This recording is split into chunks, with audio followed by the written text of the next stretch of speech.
Assalamualaikum warahmatullahi wabarakatuh.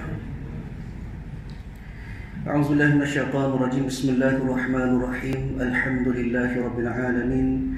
Wassalatu wassalamu ala asyrafil anbiya'i wal mursalin. Sayyidina maulana wa nabiyyina wa habibina wa syafi'ina wa qudwatina wa uswatina Muhammadin sallallahu alaihi wasallam wa ala alihi wa ashabihi ajma'in. اللهم فقهنا في الدين وافتح علينا فتوح العارفين واجعل أعمالنا خالصة لوجهك الكريم يا أرحم الراحمين. اللهم افتح علينا حكمتك وانشر علينا من خزائن رحمتك يا أرحم الراحمين. رب اشرح لي صدري ويسر لي أمري واحلل عقدة من لساني يفقهوا قولي والحمد لله رب العالمين آمين. قال المصنف رحمه الله تعالى ونفعنا وإياكم بعلومه في الدارين آمين. Alhamdulillah. Pertama dan selamanya marilah sama-sama kita panjatkan setinggi-tinggi kesyukuran kita kepada Allah Subhanahu wa taala kerana Allah taala masih lagi mengizinkan kita pada malam ini untuk hadir ke rumah Allah taala. Dalam masa yang sama Allah Ta'ala masih lagi memberikan kepada kita daripada segala nikmat yang diberikan oleh Allah Ta'ala kepada sekalian hamba-hambanya. Termasuklah dua nikmat yang terbesar daripada nikmat iman dan juga nikmat Islam. Kemudian atas nikmat itu juga Allah Ta'ala selain daripada itu Allah Ta'ala bagi pula nikmat kesihatan kepada kita.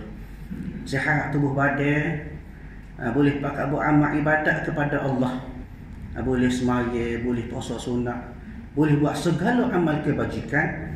Syukur juga kita kepada Allah Ta'ala atas sebab nikmat Allah Ta'ala beri kepada kita tu. Kemudian juga tuan-tuan yang dirahmati oleh Allah Subhanahu wa Ta'ala, daripada segala nikmat-nikmat yang lain perlu untuk kita syukur juga. Kenapa? Kerana kita terutamanya pada bab Allah Ta'ala memberikan nikmat untuk kita faham agama. Atas sebab kita dicipta ataupun dijadikan oleh Allah Subhanahu wa taala, atas sebab untuk kita mengabdikan diri kita kepada Allah Taala dengan cara kita buat yang Allah Taala suruh, dan dalam masa yang sama kita tinggal yang Allah Taala larang. Yang ketiga ialah kita beriman kepada Allah. Maka atas sebab itulah tuan-tuan yang hadir pada malam ini ke rumah Allah Taala ini diberikan kesempatan, maka pada oleh sebab itu insya-Allah pada malam ini nak kecek lebih kurang kita berkongsi sama-sama salah satu daripada tajuk ataupun perkara yang orang tak sirengan. Apa dia? Iaitulah saat kematian kita. Nak bawa kita semua tuan-tuan yang hadir pada malam ini untuk kita cross check ataupun sesi muhasabah diri kita. Adakah kita sudah bersedia untuk kita nak menghadap saat-saat kematian? Allah Ta'ala sebut dalam Quran, tuan-tuan yang dirahmati oleh Allah Subhanahu wa Ta'ala, banyak bukti ataupun ayat-ayat ataupun dalil daripada Allah Ta'ala menceritakan tentang kematian. Dia banyak sebut. Antaranya Allah Subhanahu wa Ta'ala sebut daripada surah Ali Imran, kata Allah Subhanahu wa Ta'ala, Bismillahirrahmanirrahim, kullu nafsin dha'iqatul maut wa innama tuwaffawna ujurakum yawmal qiyamah faman zuhziha 'anil nar wa udkhilal jannata faqad faz wa mal hayatud dunya illa mata'ul ghurur, kata Allah. Sadaqallahul azim. Allah Taala sebut dah kepada kita satu gambaran kepada kita daripada ayat Al-Quran. Ada sebut kepada kita, kata Allah Subhanahu wa taala, kullu nafsin za'iqatul maut, tiap-tiap yang berjiwa, yang ada nyawa, ini akan merasakan mati. Tak kira lah setara mana kita, hebat macam mana kita, dia mulia secara mana kita, dia pandai secara mana kita, sempurna secara mana kita, pun Tuhan buat ni, satu ketika satu saat pasti, maknanya mesti. Kata ulama, la budda, tidak dapat tidak, kita kena tepuh juga saat kematian. Maknanya semua akan kena. Tak kira lah kita ni, kadang kita ni umur sudah banyak ke, ataupun masih lagi bayi. Ada orang meninggal saat dalam perut lagi, ada meninggal saat masih lagi kanak-kanak, ada meninggal saat sudah dewasa, ada meninggal sudah saat orang tua, bahkan ada yang tua pun tak meninggal lagi. Bahkan kita melihat kepada hadis Nabi SAW, Nabi sebut kepada kita, al-umur ummati ma baina 60 wa 70, kata Nabi. Umur umat aku adalah di antara 60 hingga 70. Itu satu garanti daripada Nabi. Kalau kurang daripada tu, maka itu adalah dikira sebagai ajal yang sudah ditentukan oleh Allah Ta'ala. Kalau lebih pada tu, maka itu sudah dikira sebagai satu bonus. Bonus atas sebab apa? Untuk kita mengekali atas ketaatan kita terus buat amal ibadat kepada Allah. Maknanya semua akan rasa mati. Tak kira lah kita tu siapa. Wa innama tuwaffawna ujurakum yawmal qiyamah.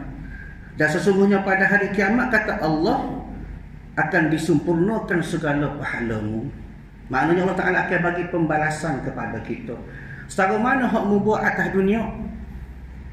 Bahkan kata hukama, ad-dunya mazra'atul akhirah. Dunia-dunia ni tempat kita bercucuk tanah dan hasilnya pada hari akhirat. Bukan sekadar kita nak duduk atas dunia, sekadar nak kita nak suka-suka, tidak. Bukan kita nak hidup mengikut hawa nafsu kita, mengikut keadaan putaran dunia dok. Atas sebab kita nak mempersiapkan, nak ada bekal kita menghadap Allah Subhanahu Wa Taala. Bila Allah Taala balas di hari akhirat nanti. Ni. Faman zuhziha 'anil nar, kata Allah, wa udkhilal jannata faqad faz, kata Allah. Barang siapa yang dijauhkan daripada neraka dan dimasukkan ke dalam syurga, maka sesungguhnya dia telah beruntung, kata Allah. Lagu mana nak suruh kita jadi orang-orang yang beruntung?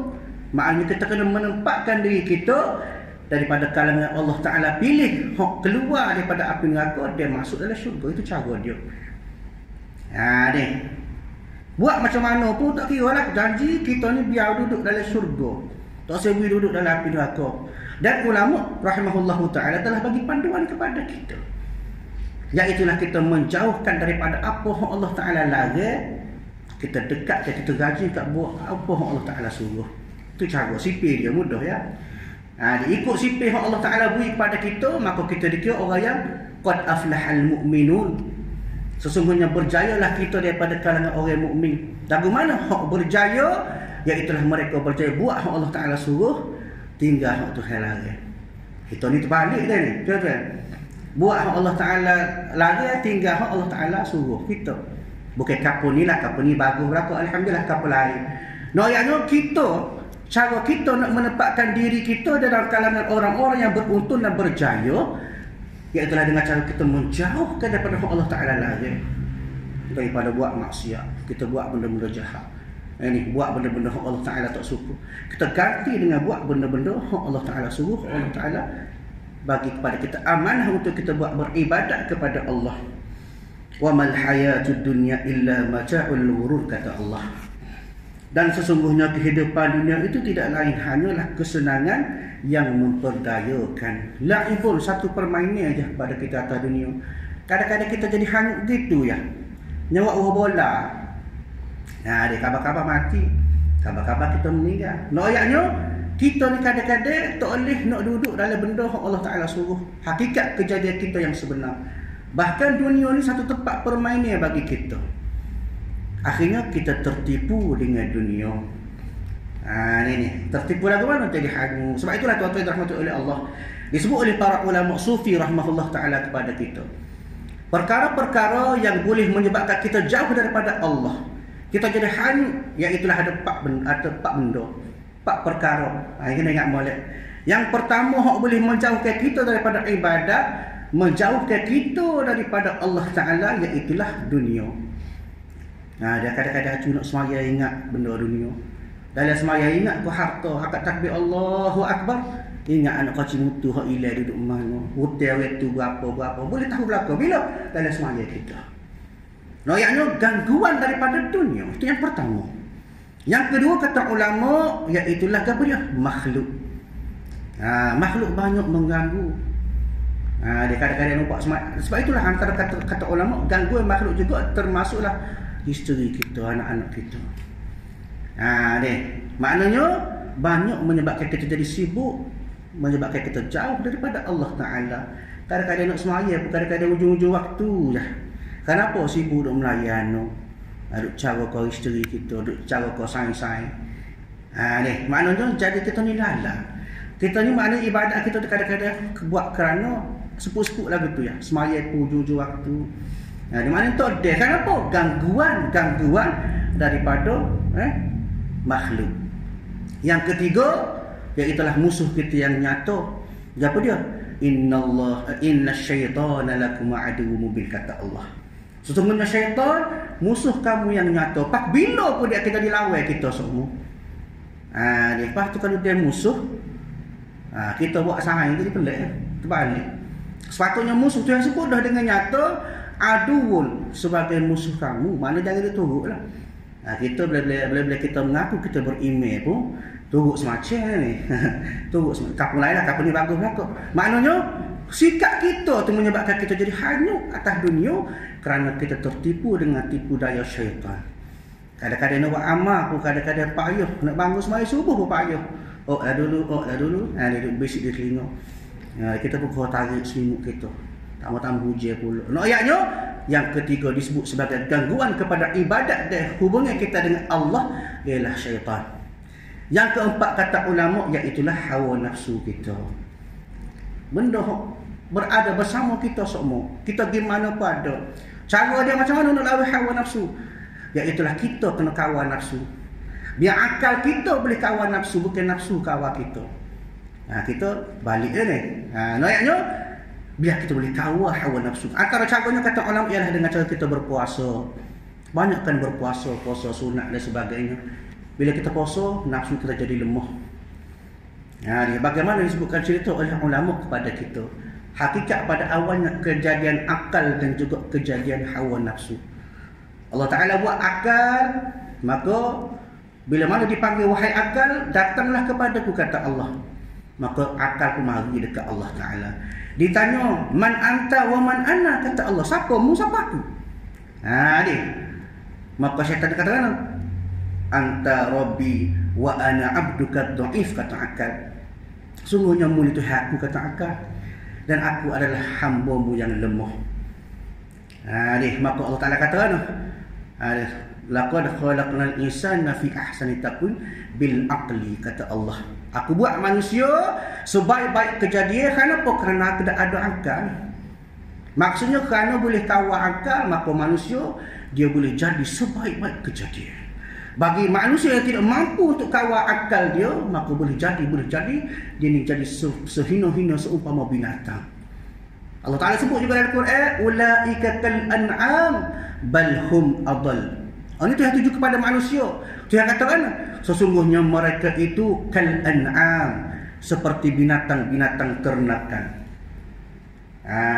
Bal hum adall, kata Allah. Bahkan mereka ni lebih sesat lagi.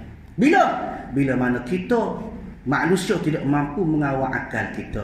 Hanya kita, akal tu hebu itu tak guna. Sepatutnya kita boleh kawal dengan akal tu hebu, kebijaksanaan akal, kita boleh jaga hawa nafsu kita. Kita boleh mengelak daripada tipu daya syaitan. Kita boleh lari daripada gangguan makhluk dan juga gangguan dunia masa kita beribadat kepada Allah Ta'ala. Di maknanya akal sebaik-baik kejadian, kata Allah, manakala dibuat pula hawa nafsu. Bila buat hawa nafsu, maka Tuhan panggil nafsu. Wahai nafsu, datanglah kepadaku, kata Allah. Bila tanya kepada nafsu, man anta wa man ana, siapa aku, siapa mu, Tuhan tanya. Siapa saya, siapa awak? Maka akal kata ana wa anta. Aku lah, mu lah. Agak angkuhnya hawa nafsu pada masa tu. Maka kata ulama, diambil hawa nafsu diletakkan dalam api neraka. Setengah ulama sebut 70,000 tahun duduk dalam api neraka hawa nafsu. Bakar. Maka wak naik. Bila wak naik, tanya pula. Begitulah jawapannya. Masuk kali ketiga, Tuhan katakan, ambil tok api neraka, jangan dia masuk kapur-kapur dalam perut dia. Jangan masuk kapur-kapur dalam mulut dia. Bak kata lain seperti mana orang berpuasa. Maka pada ketika itu, selesai pada tempoh masa yang tertentu, maka naiklah akal dalam keadaan lemah. Tok kata, sebab kita puasa lagu mana ni? Lembek lotih. Kadang-kadang pakai semayah wajib pun tinggal. Kapur lain, kapur ni bagus belakang, alhamdulillah. Maknanya sikap kita yang menentukan akal mampu ke mengawal hawa nafsu. Kenapa? Kerana bila mana mampunya akal mengawal hawa nafsu, maka itulah yang dikatakan sebagai satu cara untuk kita meletakkan diri kita daripada kalangan orang-orang yang berjaya dan daripada kalangan orang-orang yang tidak tertipu dengan segala nikmat hak atas dunia waktu yang beri pada kita. Tuan-tuan puan-puan yang dirahmati oleh Allah Subhanahu wa taala, kita kena ingat diri kita bila sebut manusia pakat tak si mati belaka. Ni pakat tak mati belaka. Hok sakit ngak tak mati. Ni tua dah pun tak mati. Kenapa? Kerana tidak ada persiapan. Itu yang paling penting. Sipir dia mudah. Orang tak mati ialah orang yang tidak lengkap. Tidak ada persiapan dia nak menghadap Allah Subhanahu Wa Taala. Kalau kita tengoklah tuan-tuan yang dirahmati oleh Allah, bagaimanakah ahli sufi rahimahullah taala. Orang ahli tasawuf ni dia kata kan? Dia kata jikalau adalah mati itu dijual di pasar, maka nescaya akulah orang mula-mula pergi beli. Tengok hebat orang tasawuf. Orang yang hati sudah nak kepada Allah Ta'ala, dan hati dia tak asyik benda lain, nak kepada Allah Ta'ala dah semata-mata, maka hati dia rasa rindu. Dan syarat nak jumpa Allah Ta'ala tidak lain tidak bukan kena mati dulu lah. Maka dia sanggup nak beli mati. Kenapa? Kerana nak jumpa dengan Allah Ta'ala. Orang yang nak jumpa dengan Allah Ta'ala ni maknanya segala persiapan itu sudah ada, cukup lekat belaka dah. Ni nak jumpa dengan Allah Ta'ala kerana kasih dia, rindu dia nak jumpa dengan Allah Ta'ala, menyebabkan kalau mati pun tak apa, aku rela. Itu baru betul ada persiapan nak menghadap Allah Ta'ala. Adapun kita kerana tak cukup persiapan, maka takut demi sikit cara buat selalu deh. Takut Covid dan sebagainya. Betul, hak tu ikhtiar kita, tapi naknya persiapan kita sebagai seorang hamba nak menghadap Allah Ta'ala pun kena ada. Jangan sekadar kita jaga kita ni takut mati. Maknanya kita jaga kesihatan semata-mata. Di mana jasmani dah kita jaga, rohani kita kadang-kadang tak sibuk kepada Allah Ta'ala. Ini masalah kita. Bila mana hati kita ni kosong, tak ada perasaan kita nak kepada Allah Ta'ala, itu menyebabkan kita rasa takut kepada kematian. Bahkan Allah Subhanahu Wa Ta'ala sebut juga tuan-tuan yang dirahmati oleh Allah pada surah Al-Mu'minun, kata Allah Ta'ala, hatta idza jaa ahadahumul maut qala rabbirji'un. Kata Allah, sehinggalah apabila sampai ajal maut kepada salah seorang daripada mereka, maka dia berkata, wahai Tuhanku, kembalilah aku untuk aku hidup semula atas dunia. Masa tu baru kita rasa setara mana esok-esok tu yang balas kita pada hari akhirat. Atas dunia tak nampak tuan-tuan. Ni atas dunia pahala tak nampak, dosa tak nampak, Tuhan pun kita tahu. Maknanya tak nampak Allah Ta'ala sedang melihat kita. Tu menyebabkan kita jadi sedar deh. Buat dosa pun rasa bangga, buat maksiat pun tak ada rasa takut kepada Allah Ta'ala.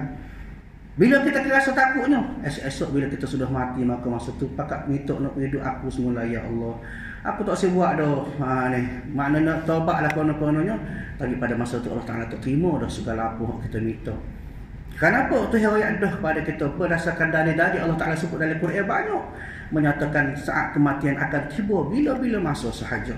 Nak tak nak, kita sebagai seorang hamba yang tentunya akan menghadap kepada kematian, maka kita kena bersedia setiap masa, setiap ketika. Ni. Maka tuan-tuan yang dirahmati oleh Allah Subhanahu Wa Ta'ala, amanah sebut juga di sini banyak Quran sebut berkenaan dengan kematian. Antaranya yang pertama sekali kata Allah Subhanahu Wa Ta'ala, kematian itu merupakan benda yang pasti, tak boleh lari dah.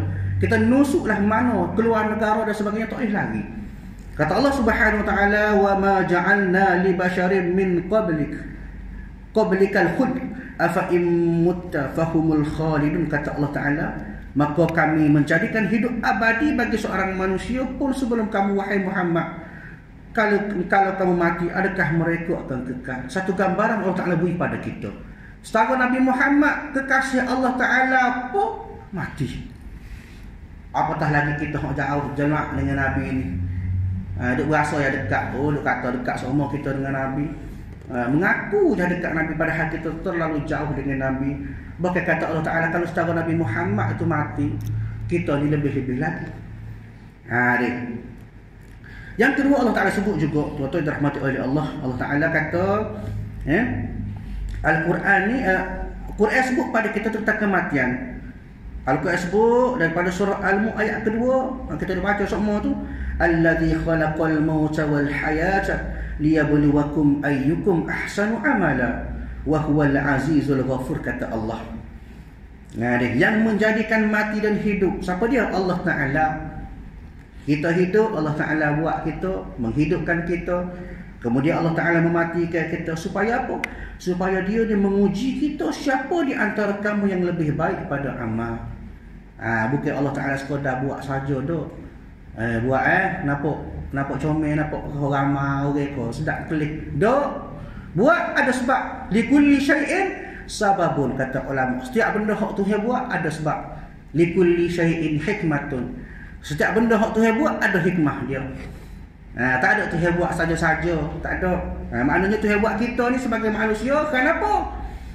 Liyabluwakum ayyukum ahsanu amala. Tuhan nak tengok sejauh manakah di sisi kamu tu yang lebih baik dari segi amal.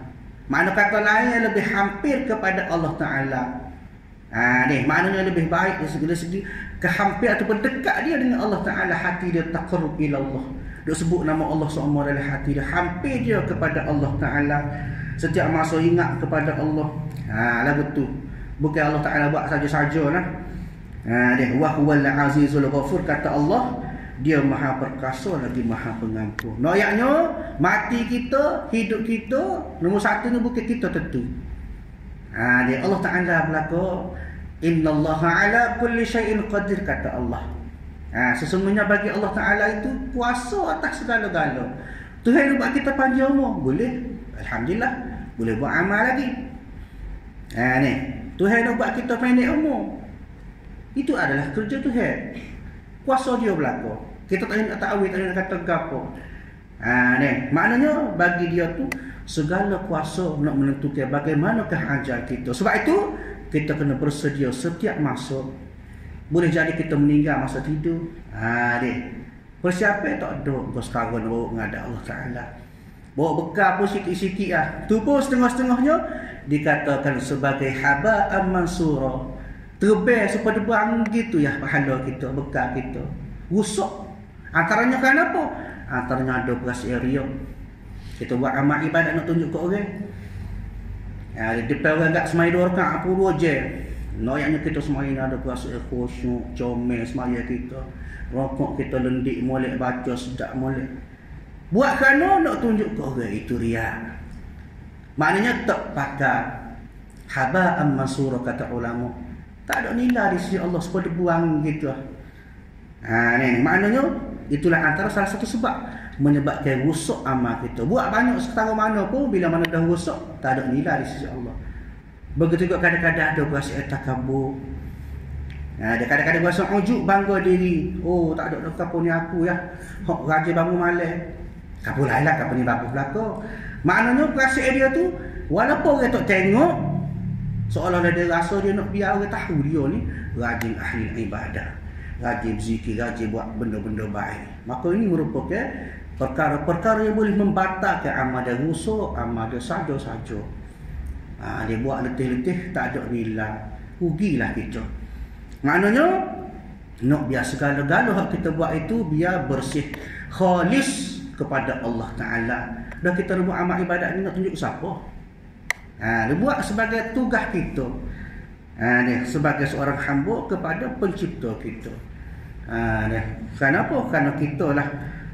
Kalau kita sendiri tak boleh buat, kita sendiri tak boleh gaya paksa kita, siapa lagi nak suruh kita? Buat biar kerana Allah Subhanahu Wa Ta'ala semata-mata. Begitu juga Allah Ta'ala sebut juga dalam Quran, kematian itu satu perkara yang tak boleh ditunda. Kita kata, oh lah dulu mereka, seminggu lagi, dah lama zikir dulu, apa semayang, apa qadha dulu kau. Tak boleh.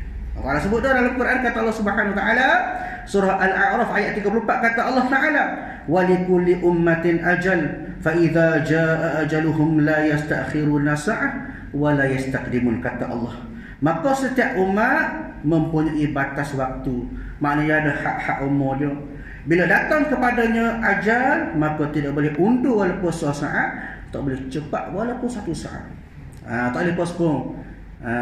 Tak kira kita sedia ke, kita tak sedia ke, siapa masa kita pergi. Dijemput oleh Allah Ta'ala, maka pada masa ketika itu tak ada dah. Kita nak berunding, kita nak minta tolong, tak ada. Sebab tu nak kepada kita bersedia setiap masa. Kalau Allah Ta'ala ambil kita pun kita rasa lega, kita rasa redha. Kenapa? Kita boleh buat segala hukukillah, segala hak-hak Allah Ta'ala kita boleh buat, kita boleh sempurna. Maka dalam keadaan itu kita pergi pun dalam keadaan tenang. Kita pergi dalam keadaan husnul khatimah. Kemudian banyak lagi tuan-tuan yang dirahmati oleh Allah, pesanan-pesanan daripada Allah Ta'ala kepada kita melalui dalil-dalil Al-Quran yang sebut oleh Allah Ta'ala kepada kita, sebagai satu gambaran kepada kita supaya hati kita ni biar ada rasa kita ni beringat. Jangan duk rasa kita ni seronok seumur, suka kita ni hidup selama-lama. Jangan. Biar dalam hati kita ada rasa kita ni satu ketika aku akan mati, aku akan bertemu dengan Allah Ta'ala. Maka pada ketika itu aku nak biar aku pergi dekat dia, aku bekal. Tak segi lagi orang lain bawa bekal banyak-banyak, hak tu segol ni, hak tu 5 gol ni, kita pergi bibit tangan saja. Maka itu adalah satu keadaan yang sangat-sangat rugi pada kita. Jadi caranya atas dunia ni lah kita nak fikir, kita nak buat persediaan ataupun disebut sebagai isti'dad. Persediaan kita nak menghadap Allah Subhanahu Wa Ta'ala. Dan antara kata-kata ulama juga, perkara yang penting bila mana kita menghadap saat kematian kita, tak lain tak bukan ialah kita nak kepada kesudahan yang baik. Kita meninggal dalam keadaan yang baik, kita menghadap Allah Subhanahu Wa Ta'ala dalam keadaan Allah Ta'ala terima kita. Itu yang dipanggil sebagai husnul khatimah. Maka macam mana kita nak kepada husnul khatimah? Kita adakah kerana kita diconggo saja kabar-kabar kita mati dengan baik? Tak. Dia ada cara dia. Dan yang pastinya cara-cara ini merupakan cara-cara yang kena dengan syarak lah, kita kena turut. Jangan ikut wah kita nak kepada husnul khatimah. Nak baik, nak kematian baik, maka persediaan kita, cara hidup kita, kerja buat kita atas dunia biar kena baik berlaku. Dia nak kesudahan yang baik tapi kita tak baik. Tak boleh lah gitu. Maknanya nak biar kita mendapatkan kematian yang baik ataupun husnul khatimah dengan cara kita buat hak Allah Ta'ala suruh, tinggal hak Tuhan lain. Bahkan kata ulama ada beberapa tanda yang dikatakan sebagai husnul khatimah, kematian yang baik ataupun kematian yang dicemburui. Apa dia? Yang pertama kata ulama, dia meninggal pada malam Jumaat. Hak ni ramai orang duduk ni. Kita kalau boleh mati malam Jumaat lah. Bahkan disebut oleh Nabi SAW, satu ketika Nabi bersabda, Nabi katakan, "Ma min muslim yamutu yaumal Jum'ah aw lailal Jum'ah illa wafahu Allah fitnatal qabr." Kata Nabi SAW, tidak ada orang Islam yang meninggal dunia pada hari ataupun malam Jumaat kecuali Allah Ta'ala lindung dia, Allah Ta'ala akan jaga dia daripada azab kubur. Dan azab kubur ni kita faham lah, dia banyak diceritakan oleh ulama-ulama kepada kita tentang azab kubur bermacam-macam. Dengan keadaan kubur kita yang gelap gelita, dihimpit, tulang rusuk kita selisih, diletakkan ataupun adanya binatang-binatang berbisa, dengan keadaan panas dalam kubur lagi, macam-macam lah azab kubur. Kalau kita meninggal pada hari Jumaat ataupun malam Jumaat, maka kata Nabi, kita terhindar daripada azab kubur. Itu dipanggil sebagai husnul khatimah. Hadis ini disebut oleh Imam At-Tirmizi rahimahullah ta'ala kepada kita. Itu yang pertama. Yang kedua, kata Nabi SAW, "Man kana akhir kalamihi la ilaha illallah dakhwalal jannah." Ini satu garanti daripada Nabi. Nabi kata kan, barang siapa yang akhir perkataan dia, perkataan dia, dia mati dalam keadaan ngelah ataupun perkataan terakhir dia sebut la ilaha illallah, maka kata Nabi dakhwalal jannah, masuk syurga. Lagu mana masuk syurga? Kena kita ayat ngelah kita tu kena la ilaha illallah. Lagu mana cara masuk kekal? Iaitu dengan cara kita kena melazimi sebut la ilaha illallah semua. Zikir kita, jadikan sebagai satu wirid kita. Bila kita dah ajar dah lidah kita tu sebut la ilaha illallah setiap masa, setiap ketika, maka pada saat sakaratul maut pun lidah kita boleh sebut. Kalau kita tak berlatih, ibarat kata kak, tak berlatih nak mati kita nak sebut, tak boleh. Kita tak mari dengan mudah-mudah. Tapi bagi orang yang sudah melazimi lidah dia sebut la ilaha illallah, maka sampai akhir hayat pun lidah dia akan senang tu sebut. La ilaha illallah. Ini satu garanti daripada Nabi. Nabi menjamin ni. Tapi tak bukan kata mudah-mudah lah. Nak kena kita zikir semua. Nak suruh jadi laik, jadi lekat di bibir kita. Kita dah latah bunyi lain dah ni. Kejut sikit latah bunyi lain dah. Maknanya tidak biasakan bibir kita untuk menyebut la ilaha illallah, apatah lagi masa saat kita nak mati. Mana susah. Maknanya kena ajar. Didik lidah kita supaya sentiasa berkekalan atas kalimah la ilaha illallah. Ini hadis Nabi sebut oleh riwayat oleh Abu Daud. Kemudian juga kata Nabi SAW, hadis Nabi husnul khatimah yang ketiga, iaitulah kata Nabi SAW, mautul mu'min bi'arqil jabin, kata Nabi. Mati dalam keadaan dahi dia tu berkeringat. Dia mati dalam keadaan dahi dia peluh. Bukan peluh kerana panas dok. Dia benda ni benda tak boleh buat. Tak boleh nak reka-reka. Dia mari kadang-kadang mari rasa berkeringat. Maknanya kata Nabi, mautul mu'min bi'arqil jabin. Tanda kematian bagi orang mukmin ialah bagaimanakah keadaannya berpeluh di dahi dia. Ini hadis daripada Imam At-Tirmizi rahimahullahu taala. Kemudian juga disebut juga antara ciri-ciri orang yang husnul khatimah, orang yang mati dalam keadaan baik, maka kata Nabi, orang ini diberikan taufik dan hidayah sebelum dia meninggal. Hak ni payah. Nak boleh kau ke keadaan yang baik. Pasal apa? Pasal taufik dengan hidayah, benda hak kita kena cari. Taufik ialah bagaimana perasaan kita nak buat sesuatu kebaikan. Itu taufik. Bukan taufik nama orang ni tak. Taufik keinginan kita, hasrat kita, perasaan kita nak buat baik. Itu taufik. Manakala hidayah ialah bagaimanakah Allah Ta'ala beri kekuatan kepada kita untuk kita buat kebaikan tersebut. Contohnya kita nak semayang. Taufik ada dah. Kenapa? Kerana kita ada perasaan nak semayang, nak berjemaah. Nak semayang belakang tu imam. Nak semayang di masjid. Itu dipanggil taufik. Kemudian Allah Ta'ala beri hidayah. Macam mana? Maka Allah Ta'ala beri kekuatan kepada kita untuk kita mari ke masjid, untuk kita berjemaah dan sebagainya. Itu adanya taufik dan hidayah. Kata Nabi SAW, "Idza aradallahu bi'abdin khairan istaghmalahu qalu wa kaifa yastaghmilahu qala yuwaffiquhu li'amalin salih qabla mautih."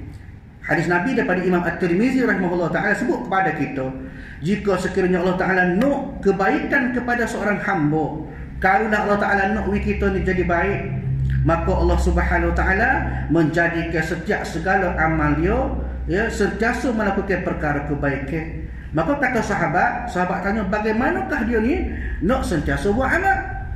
Maka kata Nabi SAW, Allah akan memberi taufik kepadanya untuk melakukan amal ibadat sebelum daripada dia mati. Maknanya di sini hadis Nabi cerita pada kita, lagu manakah Allah Ta'ala nak buat kita ni dalam keadaan husnul khatimah, maka Allah Ta'ala akan bagi taufik dan hidayah. Macam mana? Melihat kepada usaha ikhtiar kita. Tuhan ni bahagian penolong kita ya. Kita ni minta tolong dengan Allah Ta'ala. Allah Ta'ala sebaik-baik pertolongan kepada kita. Jadi ada masalah, minta dengan Allah Ta'ala. Jangan minta ke WhatsApp, jangan minta ke Facebook, jangan minta ke telefon. Tak jadi. Kenapa? Kerana Allah Ta'ala adalah sebaik-baik penolong. Ada masalah cerita kepada Allah Ta'ala. Sebab itulah antara ciri-ciri kata-kata ulama dulu-dulu, ulama orang alim pada zaman dahulu, dia kata dia bangun malam yang mulai dia jinjit. Jin dia tak siwa anak bini dia tahu dia bangun qiyamul. Kemudian dalam keadaan dia kemulan, dia menangis tak esok-esok. Minta dengan Allah Ta'ala. Duk tiup. Dia kenapa? Di situlah saat dia paling hampir dengan Allah Ta'ala. Tak ada gangguan mana-mana. Orang lain duduk tengah tidur, leno diulik tidur, tapi kita berhadap dengan Allah Ta'ala, luah masalah kita. Minta dengan Allah Ta'ala lagu mana so kita dalam keadaan kita beriman kepada Allah, supaya Allah Ta'ala beri kekuatan kepada kita. Maknanya kita mengadu kepada Allah Ta'ala. Itu cara dia minta tolong dengan Allah Ta'ala. Barulah Allah Ta'ala beri taufik, beri hidayah kita. Dan kita nak supaya kita meninggal dunia ataupun kita mati dalam keadaan Allah Ta'ala beri taufik dan hidayah kepada kita. Kemudian tuan-tuan yang dirahmati oleh Allah Subhanahu Wa Ta'ala, antara perasaan orang nak husnul khatimah ialah bagaimanakah dia rasa dia kasih kepada Allah Ta'ala, rindu dia nak jumpa dengan Allah Ta'ala. Sebagaimana Abu sebut tadi, orang alim, orang sudah cukup amal dia, persiapan dia, maka dia rasa tak sabar nak jumpa dengan Allah Ta'ala, nak tengok depan mata. Nak tengok Allah Ta'ala lagu mana. Kenapa? Tengok kerana saya dia, pencipta dia Allah Ta'ala. Bahkan dalam masa yang sama, Kata Nabi SAW satu hadis disebut oleh Anas bin Malik radhiyallahu anhu, "Man ahabba liqa Allah, ahabba Allahu liqa'ahu, wa man kariha liqa Allah, karihallahu liqa'ahu," kata Allah. Kata Nabi SAW, kata Nabi, barang siapa gembira dia nak jumpa dengan Allah Ta'ala, dia kasih nak jumpa dengan Allah Ta'ala, rindu nak jumpa dengan Allah Ta'ala, maka Allah juga rasa rindu nak jumpa dengan dia, kata Nabi. Allah Ta'ala nak tunggu-tunggu dah. Ni. Dan barang siapa berasa berat nak jumpa dengan Allah Ta'ala, takut tak asyik jumpa dengan Allah Ta'ala, maka Allah Ta'ala juga rasa berat nak jumpa dengan dia. Ni hadis Nabi. Ni maknanya Nabi reda kita. Biar kita ada rasa perasaan kita ni kasih, biar kita ni kadang nak meninggal, kenapa? Kerana kita betul-betul nak jumpa dengan Allah Ta'ala. Biar mari rasa kasih. Biar mari rasa kita nak meninggal, kenapa? Nak jumpa dengan pencipta kita. Dalam keadaan itu, kata ulama, dalam syurga nanti, itulah sebesar-besar nikmat. Tak berasa dah nikmat syurga, nikmat lain kita tak rasa sedap dah. Kenapa? Kerana bila tengok Allah Ta'ala, maka itulah dikatakan sebagai sebesar-besar nikmat. Kita lupa habis nikmat lain. Kenapa? Kerana sedapnya, asyiknya, sukarnya kita boleh jumpa dengan Allah Ta'ala pada dalam syurga nanti, insya-Allah. Tuan-tuan yang dirahmati oleh Allah Subhanahu Wa Ta'ala, banyak lagi gambaran-gambaran sebenarnya. Kalau kita nak cerita tak pada, tak apalah. Maknanya satu pengajaran kepada kita supaya kita sentiasa ada rasa kita ni bersedia untuk mati. Jangan takut ke mati. Kenapa? Mati itu adalah pasti. Mati itu adalah benda yang wajib bagi kita. Kok mana pun kita akan menghadap kepada saat kematian kita. Cuma nak kepada kita bersedialah. Nak ke mati pun kena sedia. Jangan berasa nak mati saja. Sedia buat amal dok. Kapal lain lah, kapal ni bagus berlaku, alhamdulillah. Maknanya biar ada isti'dak persediaan kita nak menghadap Allah Subhanahu Wa Ta'ala. Barulah hati kita, jiwa kita tenteram, boleh menghadap Allah Ta'ala dalam keadaan qalbun salim, hati yang sejahtera, hati suka kita boleh jumpa dengan Allah Ta'ala. Dia boleh menghadapi saat-saat kematian kita dengan baik, husnul khatimah. Mudah-mudahan kita semua, tuan-tuan yang dirahmati oleh Allah, berada dalam kalangan orang-orang yang sentiasa dalam keadaan rindu kita nak jumpa dengan Ta'ala, dalam keadaan kita husnul khatimah. Dan yang paling penting, kita daripada kalangan orang yang sudah bersedia nak menghadap saat kematian. Dan maksudnya itulah kuliah kita pada malam ini. InsyaAllah kita sambung kuliah kita pada masa akan datang deh. A'udzubillahi minasyaitonirrahmanirrahim. Alhamdulillahirabbil alamin. Wassalatu wassalamu ala asyrafil anbiya'i wal mursalin wa ala alihi washabbihi ajma'in. Allahumma inna nas'aluka ridhaka wal jannah wa na'udzubika min sakhatika wan nar. Allahumma innaka 'afuwun karim tuhibbul 'afwa fa'fu 'anna wa 'an walidina wa 'an jami'il muslimina wal muslimati wal mu'minina wal mu'minat bi rahmatika ya arhamar rahimin. Rabbana atina fid dunya hasanah wa fil akhirati hasanah wa qina 'adzaban nar. Wa sallallahu ala nabiyyina Muhammadin sallallahu alaihi wasallam wa ala alihi washabbihi ajma'in. Walhamdulillahirabbil alamin.